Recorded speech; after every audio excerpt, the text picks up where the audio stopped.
So, um, I want you to imagine a cold case as like a shattered mirror, Okay. like a mirror that has just been dropped from a massive height. And the pieces are scattered across different cities, different environments, and literally across decades of time. Right. That makes sense. Because for 25 years, the family, the public, and the investigators looking into the disappearance of Sonja Engelbrecht, they really only had the empty frame of that mirror. They had the outline, essentially. Exactly. They had the borders of a life, the outline of a tragedy, but absolutely nothing to reflect the actual truth back at them. Just staring into a complete void. Yeah. Until, quite suddenly, nature itself finally yielded the very first jagged piece of glass. It really is a profound shift when that happens. It is. And you are joining us today for an extensive analysis of this chilling, decades-long mystery. We're examining the case of Sonja Engelbrecht, who was a 19-year-old student from Munich, Germany, who vanished into the night in 1995. A case that genuinely shook the region. It did. And our mission in this in-depth exploration is to really trace the timeline. We want to go from her biography straight through those agonizing decades of dead ends, right up to the present day. Because the recent developments are just staggering. They are. We're looking closely at how a 25-year-old cold case was suddenly blown wide open by a discovery in a very remote forest and, honestly, the incredibly sharp eyes of an amateur sleuth. You know, it is a case that forces us to confront a highly unsettling reality. How so? Well, when someone vanishes in a remote wilderness, our minds can somewhat process the mechanics of it. The terrain is vast, the elements are hostile, and isolation is just a given. Right, you expect the danger there. Exactly. But when a human being vanishes from a bustling metropolitan transport hub right in the heart of a major European city, it completely shatters our fundamental assumptions about urban safety. Because we rely so heavily on societal observation. We do. We have this belief that in a city, someone is always watching. But this case proves that our cities are actually filled with these massive blind spots. Even surrounded by infrastructure. Yes. Even in a place with transit lines and dense populations, an individual can simply cease to exist on the grid without a single witness coming forward. And the disappearance of Sonja Engelbrecht is a really profound study in that exact kind of urban vanishing. It absolutely is. So to understand how a person can vanish from a concrete landscape like Munich, we really have to understand the human being at the center of the mystery. You can't just look at the empty frame. Right. So Sonja Engelbrecht was born in April of 1976. That made her 19 years old in the spring of 1995. A very transitional age. It is. And when we look at her daily life, she was a young woman who is actively building a very solid foundation for her future. She was a student, correct? Yeah, she's at a vocational school, focusing heavily on economics. But in the German system, that's not just sitting in a classroom. Right. There is usually a practical component. Exactly. She was pairing that academic work with an internship at a law firm. So she was anchored in very serious daily responsibilities. And that professional anchor is incredibly important for establishing a baseline of behavior in any investigation. Why is that so crucial early on? Well, a law firm internship, especially within the structured environment of the German vocational system, it requires a very high degree of punctuality. You need reliability and professional decorum. You can't just skip days. No, you cannot simply slip days or show up exhausted. This was clearly not a person drifting aimlessly through life. She also had a very stable home life. She lived in the Lane district of Munich, sharing a home with her parents, Harry and Ingrid, and an older sister. And from all accounts, that was a highly supportive environment. Very much so. She even shared a car with her older sister. Which is a detail that speaks volumes about their family dynamic. It does, doesn't it? It speaks to a cooperative environment where schedules had to be communicated and respected. Exactly. There were no indications of severe domestic friction. There was no financial desperation and absolutely no evidence of any desire to run away.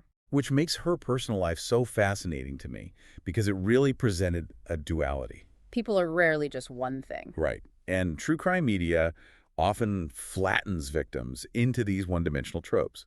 You know, they're either the flawless angel or the rebellious runaway. But human beings are infinitely more complex than that. They are. By day, Sonja was a responsible law firm intern, and her parents actually described her as quite shy in her personal life. But she had a very distinct social life, didn't she? She did. She had a tight-knit group of regular friends, and she was a very active participant in Munich's alternative and dark wave music scene. That's a very specific subculture. Yeah, she frequented local Munich clubs like Tilt, Flex, and Backstage. So she was navigating this entire dark wave counterculture by night, completely balancing it with those daytime responsibilities. Which is an impressive balancing act for a 19-year-old. It really is. And we also need to note her physical description here, because in a missing persons case, physical attributes totally dictate how an individual interacts with their environment. It dictates how noticeable they are to witnesses, too. Exactly. She was strikingly attractive. She stood about 5 feet 7 inches tall, weighing roughly 110 pounds. So she was quite petite. Yes, she had long blonde hair, greenish-blue eyes, pierced ears, and a very distinctive nose ring. And that dual profile, the reliable intern and the dark wave club goer, that immediately impacts how a police investigation unfolds from the very first hour. How does the police handle that kind of duality? Well, on one hand, her responsible routine strongly suggests foul play when it's abruptly broken. Reliable people who share a car with their sister do not simply abandon their lives and their internships without a word. Right, the alarm bells ring faster. Exactly. But on the other hand, her social connections in the alternative nightlife scene provided investigators with a vast, highly complex web of initial potential witnesses to sift through. And the dark wave scene in 1990s Munich was a very distinct subculture, wasn't it? It was. It had its own meeting places, its own social norms, and its own regular attendees. Which I imagine makes investigating it pretty complicated. It does. For investigators, it means navigating a tight-knit community that might naturally be wary of police interaction, simply because alternative scenes often distrust authority. Which is exactly why we really need to clarify what she was not involved in. Because subcultures often carry incredibly unfair stigmas. They absolutely do.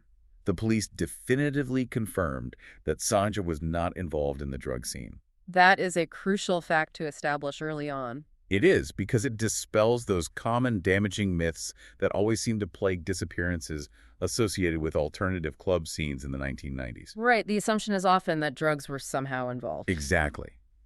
But she was not running with a dangerous criminal element, and she was not partaking in illicit drugs. She was simply a young woman who loved independent, wave, and punk music. The police conducted exhaustive investigations into possible links to the Munich drug scene and found absolutely no connections to Sonja. Which changes the whole profile of the case. It does. This isolation from high-risk criminal behavior makes her disappearance significantly more baffling. Because it removes the usual statistical predictors. Exactly. It removes things like drug bets, dangerous associates, or impaired judgment leading to fatal accidents. We're looking at a responsible, sober young woman who simply vanished. So let's get into the exact sequence of events that shattered her routine. We need to connect her typical weekend habits to the highly spontaneous, out-of-character decision she made on the night of Monday, April 10th, 1995. The context for this night is vital. It was spring break, specifically Holy Week in Bavaria. So she had a reprieve from her normal schedule. Right. Because of the holiday schedule, Sonja didn't have classes the following day. And that lack of an early morning commitment is exactly what paved the way for this spontaneous decision to go out on a Monday night. Which was a major deviation from her normal weekend routine. It was. A former schoolmate invited her out, and she decided to go. You know, the spontaneity of the evening changes the entire psychological profile of the perpetrator we are looking for. How so? Because it wasn't planned. Precisely. When an event is unplanned, it drastically reduces the likelihood of premeditated targeting by an organized offender who stalks a victim's daily routine. Because they wouldn't know where she was going to be. Exactly. If no one, including Sonja herself, knew she would be at a specific location that Monday night, a predator would have to be operating entirely on targets of opportunity. They could not have planned to intercept her. I want you to picture what she was wearing that night, too. Because this outfit becomes vital to understanding the physical logistics of her final moments. Her attire is very significant here. She was dressed heavily for the alternative scene. She wore a purple jumper, black leather trousers, a black leather jacket, and black high-heel shaft boots. And that is not attire meant for long, arduous treks across the city. Not at all. At 9:15 in the evening, she met her friend at the Munich Central Station. From there, they took the U1 subway line to Stiegelmeerplatz. A very standard route. Yeah. They walked from the station to a pub called Zum Vollmond, which was a venue known for independent, wave, and punk music. And they arrived there around 9:40. Right. By sheer chance, they ran into two acquaintances there, and the four of them spent the next few hours together. Up to this point, the timeline is completely ordinary. It is just a standard progression of a night out for a 19-year-old. Just hanging out at a pub with friends. Yes, and the presence of those acquaintances is actually crucial from an investigative standpoint. Because they can corroborate the events. Exactly. It adds reliable witnesses who can corroborate her whereabouts, her demeanor, and her sobriety during those hours. They act as anchors in the timeline. So, sometime after midnight, the group decided to leave the pub and relocate to an apartment belonging to one of the acquaintances. And this apartment was located on Schellingstrasse. Yeah, they stayed there until roughly 2 in the morning. At that point, Sonja and the original friend she met at the central station decided to leave together. They were heading home. Right. They walked back from the apartment on Schellingstrasse to Stiegelmeierplatz. Now, we should note that Stiegelmeierplatz is a major, busy transport hub in Munich. It is. They arrived there at 2:28 in the morning. And this is where the final sequence of events unfolds very, very rapidly. It all happens in a matter of moments. Sonja wanted to call her sister to come pick her up and drive her home. But her friend wanted to take the N20 tram to get to his own home. So their paths were diverging. Yeah. As they are standing near a phone booth, the friend sees his tram arriving. In a rush, he hands Sonja his phone card so she can make her call, and he sprints off to catch the N20. And that was it. That was it. Sonja Engelbrecht was left standing alone at that phone booth at 2:28 in the morning. She was never seen again. The timeline terminates with just brutal abruptness, and the logistics of this final decision require really intense scrutiny. Because it doesn't quite make sense. Right. Stiegelmeierplatz, even at 2:30 in the morning, is a massive intersection of major roads and public transport. But wait, the geographical logic of that decision makes very little sense to me. In what way? Why would a 19-year-old woman wearing black leather trousers and high-heel shaft boots choose to walk roughly 15 minutes from an apartment on Schellingstrasse to a sprawling transit hub at 2:30 in the morning just to use a phone booth? It is a fair question. If she was inside an apartment just minutes prior, why not use the telephone there to call her sister for a ride? Or, if she was walking with her friend, why not find a phone closer to the apartment or at the tram stop itself? It does seem counterintuitive. Walking to a major intersection in high heels at that hour specifically to make a phone call feels incredibly incongruous. It does feel incongruous, and it highlights a frequent friction point in investigations. Which is? Well, human behavior, particularly at 2:30 in the morning after a night of socializing, does not always follow the most efficient or logical path. That's true. We don't always act like computers. Exactly. It is entirely possible she did not want to wake or bother the acquaintances in the apartment by making a late-night phone call from their home. It makes sense, being polite. Right. It is also possible that Stiegelmeierplatz was chosen because it was a mutually beneficial waypoint. It offered a centralized phone booth for her and the necessary tram line for her friend. So it's just a compromise of location. Yes. However, the exact reasoning matters less than the vulnerability the decision created.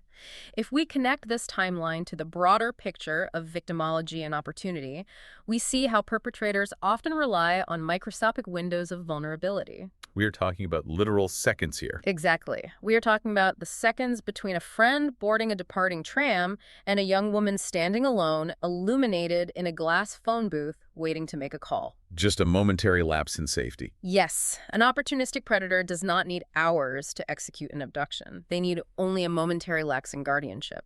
The friend's departure on the tram removed the only guardian she had in that environment. Once those tram doors closed, she was entirely isolated in a massive urban space. Completely isolated. And that abrupt end of the timeline at 2:28 in the morning links directly to the beginning of her family's absolute nightmare the following day. When she didn't return home. Right. When Sonja didn't come home and didn't appear for her normal daytime routines, her parents reported her missing to the police on April 12th. And this is where we need to examine the initial, heavily criticized police response. Because it wasn't immediate, was it? No. When the report was filed, the police did not launch an immediate full-scale investigation. Because Sonja was 19 years old and legally an adult, the initial assumption by the authorities was that she had simply eloped. That she had just taken off on her own. Yes, perhaps taken a few days off spontaneously, and that she would return on her own. We really have to analyze why the police initially delayed and address the systemic bias inherent in missing persons cases involving adults. It's a widespread issue in law enforcement. It is. Law enforcement agencies operate under severe resource constraints and statistical probabilities. They have to play the numbers. Exactly. Statistically speaking, the vast majority of adults who are reported missing return on their own within 24 to 48 hours. They may have had a disagreement with family or experienced a mental health crisis. Or simply decided to leave without notifying anyone, which Yeah. is their absolute legal right as an adult. It is not a crime to disappear if you are an adult. Right. However, this statistical approach creates a perilous blind spot when an adult is genuinely the victim of a crime. This systemic bias meant that the most critical hours of the investigation were entirely lost. They're the most crucial hours for evidence gathering. I always think of the first 48 hours of an investigation as being like wet clay. That's a good analogy. If you don't mold the leads immediately, if you don't actively work the material while it is fresh, the clay hardens. And then it's set in stone. Exactly. Once that window closes, you are left chiseling away at a solid block of stone for decades trying to uncover a cold case. The transient evidence just disappears. And the loss of transient evidence during those initial hours is just catastrophic. Especially back then. Yes, we have to consider what evidence looked like in 1995. Security footage, if it even existed at local businesses or transit stations around Stigl-Meerplatz, was routinely recorded on VHS tapes. Oh, and those were looped and overwritten, right? Exactly. They were overwritten every 24 or 48 hours. The memories of peripheral witnesses, like a late-night taxi driver, a commuter, or a street sweeper, they degrade incredibly fast. People forget the exact day they saw something. Right. If you ask someone a week later if they saw a blonde woman at a phone booth, they cannot reliably separate Monday night from Thursday night. And what about the physical scene itself? Furthermore, physical trace evidence around the phone booth itself, such as tire tracks, discarded items, or forensic material, is destroyed by the sheer volume of daily pedestrian and vehicular traffic. So the scene was contaminated almost immediately. Completely. By the time the police recognized the severity of the situation, the physical environment of her disappearance had been completely wiped clean by the daily operations of the city. It actually took 15 days for the shift in seriousness to fully occur. 15 days is an eternity in a missing persons case. It really is. On day 15, the case was officially handed over to the Homicide Division. They formed a specialized detail called Soko Sonja, consisting of 6 homicide and missing persons detectives. Which means they finally initiated a massive, though severely delayed, search operation. They questioned over 80 possible witnesses. They even went to the extreme measure of digging up the Engelbrecht family's own garden to rule out every conceivable localized scenario. The formation of a special commission, or Sonderkommission, indicates a total transition from a routine inquiry to a high-priority criminal investigation. It's a huge escalation. Yes. Interviewing 80 witnesses requires a methodical, grueling process of cross-referencing statements, establishing timelines, and eliminating discrepancies manually. And digging up the family garden. That must have been incredibly traumatic for the parents. Undoubtedly traumatic. But it is a necessary procedural step.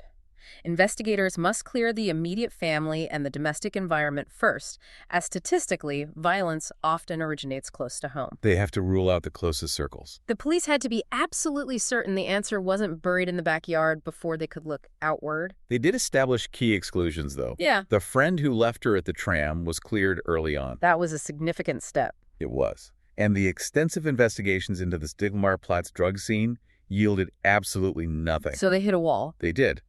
And eventually the police were forced to deliver a grim, devastating conclusion to the parents. They told Harry and Ingrid Engelbrecht that there was nothing left to do but wait until their daughter's body was found. That is just heartbreaking to hear as a parent. It is. Joseph Wilfling, the head of Munich's homicide division at the time, later cited this disappearance as the first case he deeply regrets not solving during his tenure. When an investigator of Joseph Wilfling's caliber publicly expresses that level of enduring regret, it really underscores the profound institutional frustration surrounding the case. The complete vacuum of physical evidence essentially paralyzed the investigation, didn't it? Completely paralyzed it. Without a crime scene, without a body, and without a reliable witness to the abduction, the traditional investigative toolkit is rendered entirely useless. You just have nowhere to start. Right.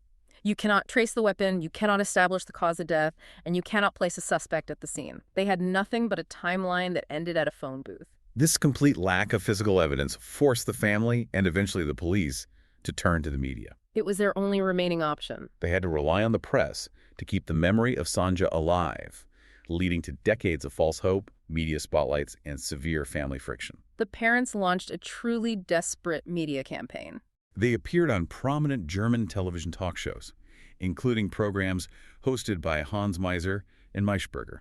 Their sole goal was to prevent public amnesia. They understood that if the public forgot Sonja, the leads would dry up permanently. And the utilization of daytime and evening television talk shows was one of the few avenues available to families in the 1990s. Before the internet and social media really took off. Exactly. It was a blunt instrument, an attempt to cast the widest possible net, hoping that someone, somewhere, held a fragment of information. But that strategy must expose the family to enormous psychological strain. Oh, absolutely. They're forced to perform their grief publicly, repeatedly reopening their trauma for mass consumption. All while hoping for a miraculous tip that rarely, if ever, materializes. It's exhausting. Imagine your worst nightmare being broadcast to millions of strangers, knowing it is your only hope of finding your daughter. It's an unimaginable burden. This media effort eventually culminated in a massive 2012 broadcast on Aktenzeichen XY Ungelöst, which is Germany's premier long-running crime show. That broadcast triggered an absolute explosion of national interest. And part of this renewed attention was due to the public perceiving similarities between Sonja's disappearance and the highly publicized case of Natascha Kampusch in Austria. The Natascha Kampusch case profoundly altered the European public's perception of missing persons cases. I bet she was found alive after so long. Yes. Kampusch was a young woman held captive in a hidden cellar for over 8 years before finally escaping. It injected a terrifying yet strangely hopeful narrative into the public consciousness. The idea that a missing person might still be alive, held in secret, years after vanishing. Exactly. While forensically distinct from Sonja's case, that psychological parallel drove massive viewer engagement when the 2012 broadcast aired.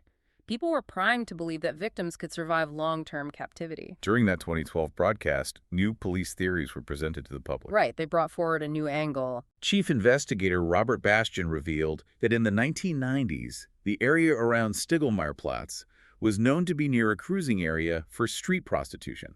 That changes the dynamic of the area at night. He made a direct appeal to former sex workers or their clients asking for tips. He theorized that someone cruising that specific area late at night might have seen something crucial. But still, the appeal yielded no actionable leads. And this leads to a significant breakdown in trust. The family expressed intense frustration with the police. They felt there was a lack of trust and that the investigation had focused on the wrong areas entirely. We really have to look at the realities of this conflict, which Joseph Wilfling accurately described as a balancing act. There is an inherent tragic conflict of interest between a grieving family and a homicide investigation. The family just wants a savior. Yes, they want the police to find their daughter immediately. The police, however, must operate under strict procedural objectivity. To clear the people closest to the victim. Precisely. The police must treat them, temporarily, as potential suspects or vital witnesses whose statements must be rigorously tested. Interrogating a family member, searching their property, or questioning the victim's lifestyle feels intensely hostile to the parents. How does a family navigate the surreal, agonizing experience of their personal tragedy becoming a national television spectacle, while simultaneously feeling completely alienated from the authorities who are supposed to be helping them? It creates a state of profound psychological isolation. They must feel so alone. They do. The family is surrounded by public attention, yet they feel structurally unsupported. When the police publish theories that the family disagrees with, or when the investigation stalls completely, the family often feels they must become the primary advocates for their child. Pitting them directly against the law enforcement apparatus. Exactly. Now, impartially speaking, the police strongly defended their methodology. Former homicide head Udo Negel published an open letter in the Süddeutsche Zeitung defending the thoroughness of their work. Emphasizing the sheer volume of leads pursued over the years. Yes. It is a textbook example of how the prolonged absence of resolution erodes trust between institutions and citizens. When there are no answers, frustration naturally turns inward. For 25 years, that was the status quo. Dead ends, media appeals, and friction. Until everything changed. Right. Because the breakthrough didn't come from a television tip or sudden confession. It came from the quiet woods, 100 kilometers away. This brings us to the shocking Kipfenberg discoveries between 2020 and 2022. Which fundamentally shifted this from a missing person inquiry to a confirmed death investigation. In the summer of 2020, forestry workers were operating in a densely wooded area northwest of Kipfenberg. This location is roughly 100 kilometers north of Munich. During their routine work, they stumbled upon a human bone. It took over a year of analysis, but in November 2021, the devastating confirmation was announced to the public. DNA testing positively identified the femur as belonging to Sonja Engelbrecht. The discovery of a single femur after 25 years in a forest environment requires incredibly complex forensic analysis. It does. You have to understand how DNA survives. A femur is a large, dense cortical bone. So it protects the material inside. Exactly. Inside that bone is marrow, which acts as a protective time capsule for cellular material, shielding it from the elements, the weather, and environmental degradation far better than soft tissue ever could. What kind of DNA can they pull from that?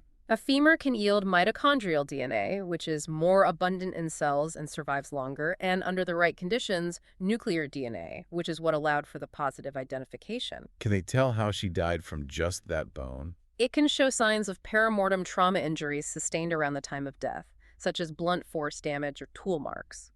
However, what bones often cannot tell us, especially when found isolated from a complete skeleton, is the exact mechanism of death. Especially if it was a soft tissue injury. Right, particularly if the fatal injury involved soft tissue, like strangulation or a stab wound that missed the bone entirely. The geography of this discovery is just staggering to consider. 100 kilometers is a massive distance. That is a very long drive. It is not a casual, panicked drive to hide something in a moment of sheer terror. It implies premeditation, highly specific local knowledge, or a very calculated effort by the perpetrator to completely separate the victim from her natural urban environment. Following the identification of the femur, a massive, renewed search operation was launched in the Kipfenberg forest in March of 2022. And during this search, a secondary discovery was made. Yes, searchers located a steep hillside crevice about 200 meters away from the initial femur find. Inside this deeply secluded crevice, they found more bones and fragments, including a crucial piece of the lower jaw with teeth. Investigators concluded that this specific crevice was the actual deposition site. The distance between the crevice and the location of the femur perfectly illustrates the concept of environmental scattering. Which is very common over long periods. Over 2.5 decades, natural forces take over. Animal scavenging, soil erosion, water runoff, and gravity on a steep hillside will inevitably transport elements of the remains away from the primary deposition site. The fact that the crevice was located 200 meters away and contained the jawbone confirms it as the likely point of origin. And the seclusion of this crevice strongly supports your point about the geography. Finding a hidden fissure in a vast Jurassic limestone forest 100 kilometers from the abduction site requires intense familiarity with that specific terrain. A stranger driving through the night would not know that crevice existed. No, they wouldn't. They would likely just use a shallow grave near a road. We must carefully note the official stance of the authorities here, though. While the police assumed this was a sexually motivated attack, based on the totality of the circumstances and the manner of concealment, they have not officially determined the exact manner of death. The cause of death remains officially unknown. But while the bones confirmed her tragic fate, it was the items found with the remains that pointed directly toward the killer's identity, bringing us to the present day. In March 2023, the investigation experienced a massive resurgence. The case returned to Aktenzeichen XY, with lead investigator Roland Bader. They announced that they now had a full DNA profile from the newly acquired evidence found at the crevice. And they revealed crucial physical evidence. Sonja was found without her clothing. Instead, her remains had been wrapped in tarps that are traditionally used for construction or renovation work. Additionally, they found fragments of a very distinct blanket. The transition from a missing person case to a homicide investigation with physical evidence completely changes the investigative paradigm. It gives them physical clues to trace. Yes. The construction tarps and the blanket fragments are what we call associative evidence. They do not just tell us how the body was hidden, they speak directly to the occupational environment of the perpetrator at the exact time of the crime. During the 2023 television broadcast, the police actually showed images of the blanket fragments to the public.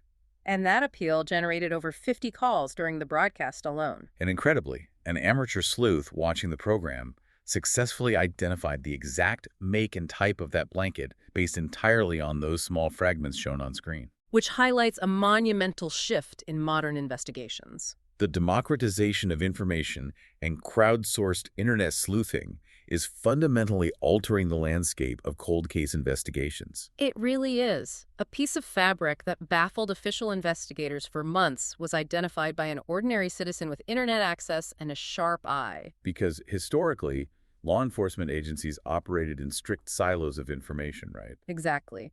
If a detective didn't know about 1990s textile manufacturing, the lead stalled.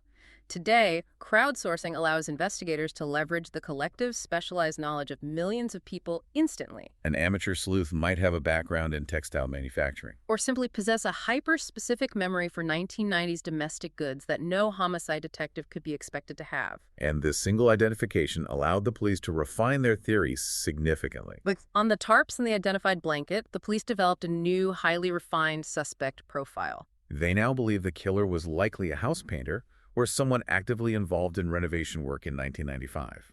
And they connected this occupational profile to a massive construction industry trade fair that was taking place at Munich's Theresienwiese on the very weekend before Sonja's disappearance. If we connect the dots between the construction tarps, the trade fair, and the secluded Kiffenberg crevice, geographic and occupational profiling begins to rely on intersecting probabilities.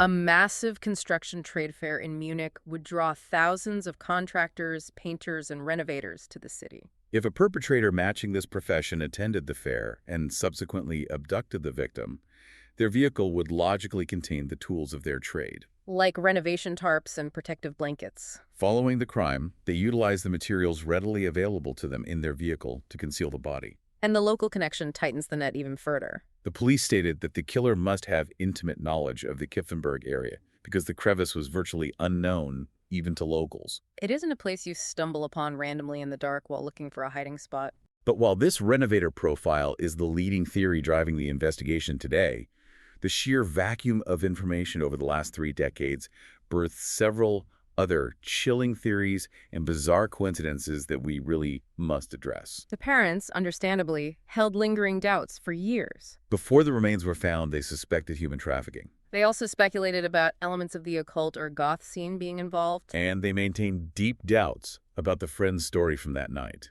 They consistently pointed out that walking to Stiegelmorplatz to use a phone made far less sense than calling from a tram stop or from the apartment itself. The parents' theories were rational attempts to impose order on an incredibly chaotic situation. Human trafficking, while statistically rare for a sudden street abduction of an adult, provides a narrative where the victim is still alive somewhere. Right, and suspecting the goth or occult scene is a very common reaction when a victim is part of an alternative subculture. The unfamiliarity of the culture breeds deep suspicion. And questioning the friend's timeline is just standard investigative logic. However, the police rigorously tested these angles over years and found no supporting evidence. Another theory the police heavily considered was the hitchhiking theory. Evidence suggested that Sonja had previously tried hitchhiking home after a night out. This provides a highly plausible alternative to how she met her killer without a struggle at the transport hub. If she missed her tram or decided the phone card wasn't working, she might have voluntarily gotten into a vehicle, believing she was securing a safe ride home. There were also pervasive serial killer theories. The media frequently noted similarities to 2 other Munich women who went missing in the 1990s, though police later ruled out a connection. They also looked closely at a 1997 rape and murder in Freiburg, where a young woman disappeared after an industrial trade fair and was later found in a forest. The rigorous methodology of police work requires investigators to continuously separate genuine serial killer signatures from coincidental geographic or temporal overlaps. The Freiburg case is a fascinating parallel. A trade fair, an abduction, a forest deposition. However, similarities in victimology and geography are not enough to definitively link cases without matching DNA or specific, unique behavioral signatures. The real danger here is tunnel vision. Exactly, where investigators force disparate facts to fit a compelling, unified narrative that does not actually exist. And speaking of things that defy probability, we have to talk about the bizarre Kiffenberg coincidence. In 2020, in the exact same Kiffenberg forest where Sonja was found, the police discovered the remains of another missing couple. This was a young couple from Ingolstadt who had been missing since 2002. The public prosecutor's office had to assess this and determined it was a very, very strange coincidence. That was actually related to the drug scene and completely unrelated to Sonja Engelbrecht. This brings up the concept of pareidolia.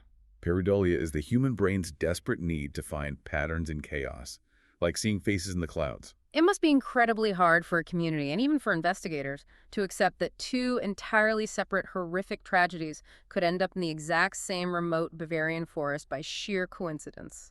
The human mind naturally rejects randomness, especially when violence is involved. The statistical probability of two unrelated missing persons cases, concluding with the discovery of remains in the exact same sector of a remote forest years apart, is infinitesimally small.